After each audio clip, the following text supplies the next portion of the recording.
നമ്മളോടൊപ്പം ഇപ്പോൾ infant Jesus Vaniyappara ചർച്ചിലെ കണ്ണൂരുള്ള വാണിയപ്പാറ ചർച്ചിലെ കോർഡിനേറ്റർ സജി ജോസഫ് അദ്ദേഹം ഇപ്പോൾ നമ്മളോടൊപ്പം ചേരുന്നുണ്ട് ഈ വിഷയവുമായി ബന്ധപ്പെട്ട്. എന്തുകൊണ്ടാണ് ഇത്തരത്തിലൊരു കൺഫ്യൂഷനിലേക്ക് എത്താനുണ്ടായ കാരണം എന്താണ്?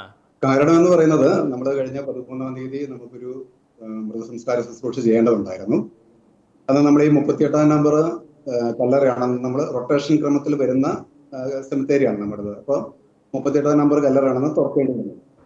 അത് അച്ഛന്റെ നിർദ്ദേശപ്രകാരം കൈക്കാരന്മാരും 2 കൈക്കാരന്മാരും ബാക്കി ഒരു 4 പേര്, അത്യാവശ്യം നമ്മുടെ മൃതസംസ്കാര ശുശ്രൂഷയ്ക്ക് സഹകരിക്കുന്ന 4 പേരും കൂടെ, അങ്ങനെ 6 പേര് ഒരുമിച്ച് വന്ന് ഈ കല്ലറ ഓപ്പൺ ചെയ്തപ്പോൾ ഒരുപോലെ 2 മൃതദേഹങ്ങൾ അടുത്തടുത്തിരിക്കുന്നത് നമ്മുടെ ശ്രദ്ധയിൽപ്പെട്ടു. അങ്ങനെയാണ് നമുക്ക് പ്രഥമദൃഷ്ട്യാ കാഴ്ചയിൽ അങ്ങനെയാണ് വരുന്നത്. അതിൽ ഒന്ന് പെട്ടിക്കകത്തും ഒന്ന് പായ്ക്കകത്ത് പൊതിഞ്ഞു കിട്ടിയ രീതിയിലാണ് നമ്മൾ മുകളിൽ നിന്ന് കല്ലറയുടെ മുകളിൽ നിന്ന് നോക്കുമ്പോൾ നമുക്ക് മനസ്സിലാകുന്നത്. അപ്പൊ അങ്ങനെ സംശയം തോന്നിയത് കൊണ്ട് എന്നാലും വികാരിയച്ഛനെ വിളിച്ചു, വികാരിയച്ഛനോട് സംസാരിച്ചു, അച്ഛനോട് ഫോട്ടോ അയച്ചു കൊടുത്തു. അപ്പൊ അച്ഛനും അത് സംശയം തോന്നി. അതിന് പ്രകാരം തൽക്കാലം ആ കല്ലറ മൂടി വെച്ച് മറ്റ് ഒരു കല്ലറ തുറന്ന് മൃതസംസ്കാര ശുശ്രൂഷ നടത്താനായിട്ട് അച്ഛൻ പറയുകയുണ്ടായത്.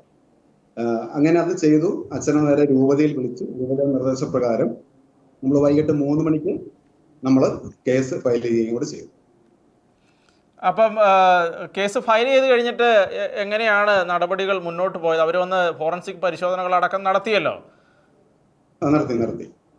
അപ്പൊ അത് എന്താണ് അവസാനം നിഗമനത്തിലെത്തിയത്? ഇപ്പോൾ ഈ ഒരു സംശയമായിട്ട് നിൽക്കുന്നത് എന്താണെന്ന് വെച്ചാൽ 13-ാം തീയതി നമ്മൾ കേസ് ഫയൽ ചെയ്തെങ്കിലും വീണ്ടും 19-ാം തീയതിയാണ് പോലീസ് രണ്ടാമത്തെ തവണ, അന്ന് തന്നെ പോലീസ് സ്ഥലത്ത് വന്നിരുന്നു. രണ്ടാമത്തെ തവണ വന്നത് 19-ാം തീയതിയാണ്. അതിന് കാരണം എന്താണെന്ന് വെച്ചാൽ ഞങ്ങളുടെ വികാരിയച്ഛൻ ആസാമിൽ ഒരു പ്രോഗ്രാമുമായിട്ട് പോയതായിരുന്നു. അച്ഛൻ തിരിച്ചു വന്നത് 19-ാം തീയതിയാണ്, വെളുപ്പിനാണ്. അപ്പോൾ അച്ഛൻ വന്നു, ഒരു 1-2 മണിക്കൂർ റെസ്റ്റ് എടുത്ത് ഒരു 11 മണിയായപ്പോഴത്തേനും കരിക്കോടഗിരിയിൽ നിന്ന് പോലീസുകാർ വന്നു. ബാക്കി കാര്യങ്ങൾ തുടർ നടപടികൾ മുൻപോട്ട് പോയി. അപ്പോൾ അങ്ങനെ മുൻപോട്ട് പോയി. അതിനുശേഷം പോലീസുകാരുടെ ഭാഗത്തുനിന്ന് വളരെ നല്ല രീതിയിലാണ് അവർ നമ്മളോട് സഹകരിച്ചതും ഈ ഒരു അന്വേഷണവുമായിട്ട് ബന്ധപ്പെട്ട ഒരു തരത്തിലുള്ള ഒരു അസ്വസ്ഥത നമുക്ക് ഉണ്ടായിട്ടില്ല. അപ്പം കഴിഞ്ഞ തിങ്കളാഴ്ച, മിനിങ്ങാത്ത തിങ്കളാഴ്ച ഉന്നതാധികാരികളെല്ലാവരും കൂടി വന്നിരുന്ന അച്ഛനെയും കോർഡിനേറ്ററായി എന്നെ കൂടെ കണ്ടു. ഈ കല്ലറയിൽ അടക്കിയിട്ടുള്ള മുയ്യപ്പള്ളിയിൽ അമ്മച്ചിയുടെ കൊച്ചുമോൻ മനോജിനോട് സംസാരിച്ചു. ഒപ്പം രണ്ടാമത് അടക്കം ചെയ്തിട്ടുള്ള ജെയിംസിന്റെ അളിയനായിട്ടുള്ള ഇപ്പൊ ചെടിക്കുളത്ത് താമസിക്കുന്ന തങ്കച്ചൻ ചേട്ടനോ ആയിട്ട് സംസാരിച്ചു. അങ്ങനെ സംസാരിച്ചതിന്റെ വെളിച്ചത്തില് പായ്ക്കകത്ത് ഇങ്ങനെ പൊതിഞ്ഞു കെട്ടി ഒരു മൃതദേഹം നമ്മൾ അടക്കിയിട്ടില്ല. അത് നമ്മുടെ രീതിയല്ലല്ലോ, ക്രിസ്ത്യൻ രീതി അനുസരിച്ച് അങ്ങനെ ചെയ്യാറുണ്ടല്ലോ.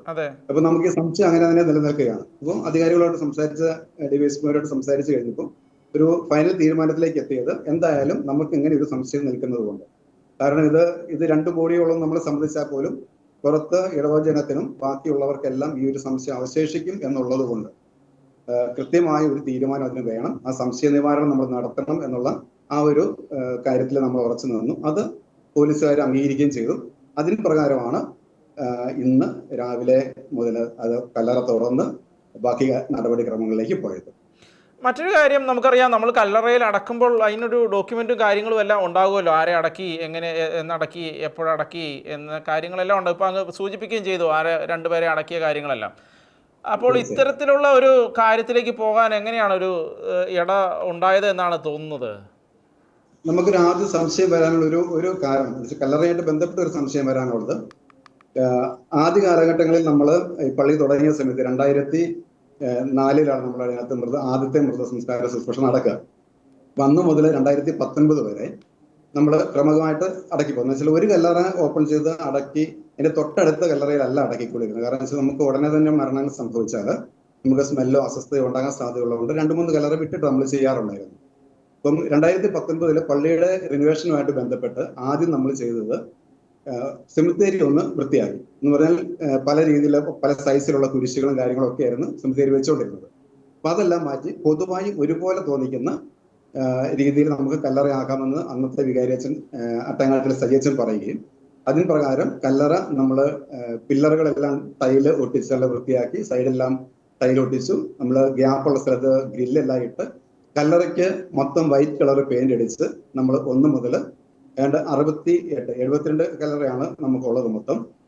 അതിനകത്ത് ബാക്കി കല്ലറകളെല്ലാം കൃത്യമായിട്ട് നമ്മൾ നമ്പർ ഇട്ടു. അങ്ങനെ ഈ നമ്പർ ഇട്ടപ്പോൾ ഈ പഴയ നമ്പറും പുതിയ നമ്പറും തമ്മിൽ ചെറിയൊരു മിസ്അണ്ടർസ്റ്റാൻഡിങ് വന്നു. പക്ഷെ അത് നമ്മൾ ഈ ഒരു പ്രശ്നത്തോടു കൂടി നമ്മളൊരു ദിവസം കൊണ്ട് നമ്മൾ പഴയ കല്ലറയുടെ നമ്പറും പുതിയ നമ്പറും നമ്മൾ തിരിച്ചറിഞ്ഞു.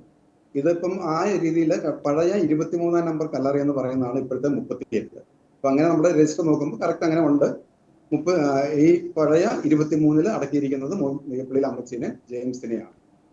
അപ്പം അങ്ങനെയാണ് ഈ കല്ലറ സംബന്ധിച്ചുള്ളൊരു ആശയക്കുഴപ്പം വന്ന അങ്ങനെയാണ്. അത് നമ്മൾ ഒരു ദിവസം കൊണ്ട് അത് ദൂരീകരിക്കുകയും ചെയ്തിട്ടുണ്ട്. അപ്പോൾ അങ്ങ് പറയുന്നതനുസരിച്ചാണെങ്കിൽ തീർച്ചയായിട്ടും ഇപ്പോഴും പോലീസ് അന്വേഷണങ്ങൾ നടത്തിയെങ്കിലും ഈ സംശയം ഇപ്പോഴും നമുക്ക് ബാക്കി നിൽക്കുമല്ലോ. കാരണം പായയിൽ മാത്രമായിട്ട് ഇങ്ങനെ വരണമെന്നുണ്ടെങ്കിൽ അതൊരു സംശയത്തിന് എപ്പോഴും ഇട നൽകുന്നതല്ലേ? ഇല്ല, പായൽ തന്നെയല്ല മൃതദേഹം ഉണ്ട്. നമ്മൾ മുകളിൽ നിന്ന് കാണുമ്പോൾ ഫോട്ടോ എടുക്കുമ്പോൾ പായ്ക്കകത്ത് പൊതിഞ്ഞു കെട്ടിയ രീതിയിലാണ് തോന്നുന്നതെങ്കിലും ഞങ്ങളത് ഇന്ന് കോഴിക്കോട് നിന്നുള്ളൊരു ടീമാണ് അത് വന്ന് ബോഡി എടുക്കുകയും ഒക്കെ ചെയ്യാൻ നമ്മളെ സഹായിച്ചത്. അവർ നോക്കുമ്പം ഇത് പായ് കൃത്യമായിട്ട് മടക്കി ബോഡിയിൽ വെച്ചിരിക്കുന്ന രീതിയിലാണ്. ആക്ച്വലി മരിച്ച അമ്മച്ചി വളരെ ശോഷിച്ച ഒരു അമ്മച്ചിയായിരുന്നു. അപ്പം അത്തരത്തില് മടക്കി വെച്ചിട്ടേ ഉള്ളൂ, അല്ലാതെ കൊണ്ട് ബോഡി പൊതിഞ്ഞ് കെട്ടിയിട്ടില്ല. ഓക്കെ. അപ്പോൾ ഇത് ഈ ശവപ്പെട്ടിക്ക് അടിയിൽ കിടത്തിയതിന്റെ അടിയിൽ വെച്ച അതായിരുന്നു അല്ലേ? അതിനാണ് സാധ്യത. കാരണം എന്ന് വെച്ചാൽ ജെയിംസിന്റെ അടക്കുന്ന സമയത്ത് ഇത് മാറ്റി വെക്കുകയോ എന്തെങ്കിലും ചെയ്തിട്ടുണ്ടോ? കാരണം വെച്ചാൽ അന്ന് അദ്ദേഹം ആൾക്കാരൊന്നും ഇല്ലായിരുന്നു ജെയിംസിന്റെ മൃതസംസ്കാര ശുശ്രൂഷയ്ക്ക്. സാധാരണ വന്ന് സഹകരിക്കുന്നവരൊന്നും അന്ന് വന്നിട്ടില്ല. പെട്ടെന്നായിരുന്നു മരണം. രാവിലെ മരിച്ചു.